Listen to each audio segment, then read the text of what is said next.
गोरखपुर पहुंच रहे हैं संघ प्रमुख मोहन भागवत और लोकसभा चुनाव के नतीजों के बाद आज मुख्यमंत्री योगी आदित्यनाथ और मोहन भागवत की मुलाकात होनी है। संघ प्रमुख मोहन भागवत और सीएम योगी आदित्यनाथ दोनों ही गोरखपुर में हैं और ये मुलाकात शाम करीब 6 बजे के आसपास हो सकती है, ये सूत्रों के हवाले से जानकारी मिल रही है। साथ ही ये माना जा रहा है कि इस मुलाकात के दौरान दोनों के बीच में उत्तर प्रदेश में बीजेपी को मिली हार पर चर्चा होगी। दरअसल बीजेपी उत्तर प्रदेश में 62 सीटों पर थी, जहां से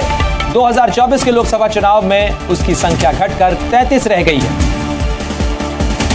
और देखिए तस्वीरें आपको दिखा रहे हैं, जहां एक तरफ जो है संघ के कार्यकर्ताओं का विकास समागम है गोरखपुर में, जिसके लिए संघ प्रमुख मोहन भागवत गोरखपुर में मौजूद हैं। गोरखपुर वो जगह जो कि मुख्यमंत्री योगी आदित्यनाथ का गृह जिला भी है एक तरीके से, और वहां पर मुख्यमंत्री योगी आदित्यनाथ भी पहुंचे हैं। हालांकि उनके कई सरकारी कार्यक्रम भी हैं, लेकिन आज का दिन इसलिए महत्वपूर्ण है क्योंकि आज शाम 6 बजे के करीब मुलाकात होनी है संघ प्रमुख मोहन भागवत की और मुख्यमंत्री योगी आदित्यनाथ की। और ये मुलाकात इसलिए भी महत्वपूर्ण हो जाती है क्योंकि बीते दिनों ही मोहन भागवत ने वो बयान दिया था जिसमें चुनावी प्रक्रिया को लेकर तंज किए गए थे और बीजेपी के चुनाव परिणामों को लेकर भी उन्होंने क्या कुछ कहा था, ये हम आपको बताते रहे हैं। लेकिन मुलाकात में क्या कुछ सवाल उठ सकते हैं, किन मुद्दों पर चर्चा हो सकती है, वो भी आपके लिए देखना और समझना बहुत जरूरी है। तो देखिए उत्तर प्रदेश में बीजेपी की हार की वजह क्या है, क्योंकि डबल इंजन की सरकार के तमाम दावे और बातें कही जा रही थी। साथ ही चुनाव में बीजेपी आखिर कैसे पिछड़ गई, इसको लेकर संघ और बीजेपी के बीच क्या वाकई में तकरार थी या कोऑर्डिनेशन की कोई कमी थी, इनके ऊपर चर्चा संभव है। साथ ही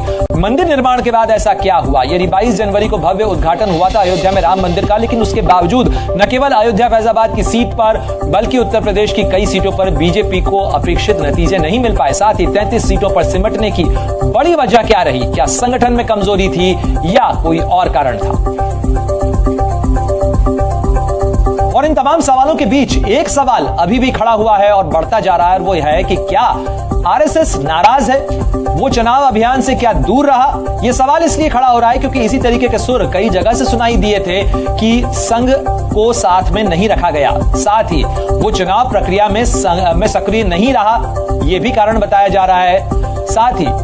उसने चुनाव पर बैठक नहीं बुलाई, जो कि आमतौर पर एक प्रक्रिया होती है, इसीलिए भी माना जा रहा है कि संघ क्या नाराज है। उसने बीजेपी को संदेश नहीं भेजे, ये भी एक कारण बताया जा रहा है और इसी से आकलन लिया जा रहा है, इसी से अंदाजा लगाया जा रहा है कि क्या संघ नाराज है। साथ ही जेपी नड्डा के बयान से दूरी बढ़ने से की अटकलें जो हैं वो भी लगातार हवा में तैर रही हैं और खासतौर पर जनादेश 2024 के नतीजे आने के बाद 4 जून के बाद से लगातार इन्हीं को लेकर मंथन हो रहा है, चर्चा हो रही है। और इसी मंथन के बीच में गोरखपुर में कार्यकर्ता विकास समागम के लिए मोहन भागवत मौजूद हैं और ये तस्वीरें आपको दिखा रहे हैं। एक तरफ पथ संचलन निकल रहा है, साथ ही जो एसवीएम पब्लिक स्कूल है जहां पर संघ का ये कार्यक्रम चल रहा है और वहां पर संघ प्रमुख मोहन भागवत खुद पहुंचे हैं। और ऐसे में जब आज शाम 6 बजे के करीब वो वक्त होगा जब मुलाकात होगी दोनों ही नेताओं की, तो इस मुलाकात के कई सियासी मायने इस लिहाज से भी लगाए जा रहे हैं कि आखिर क्या हार के कारणों पर मंथन होगा, क्या कुछ शिकवे और शिकायतें होंगी, क्या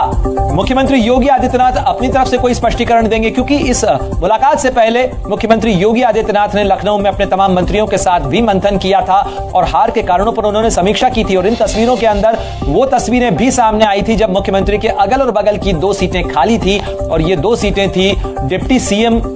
केशव प्रसाद मौर्य और ब्रजेश पाठक की, क्योंकि वो इस समीक्षा बैठक के अंदर मौजूद नहीं थे।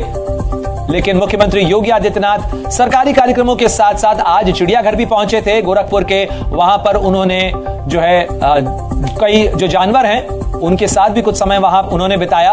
और ये मुलाकात आज होनी है शाम को गोरखपुर के अंदर। और गोरखपुर से खुद मुख्यमंत्री योगी आदित्यनाथ का अपना नाता रहा है। साथ ही पूर्वी जो उत्तर प्रदेश का इलाका है वहां पर भी जो बीजेपी के अपेक्षित परिणाम नहीं आए उसको लेकर लगातार मंथन और चर्चा हो रही है और इसी के बीच संघ प्रमुख मोहन भागवत से आज होने वाली मुलाकात बेहद अहम होगी।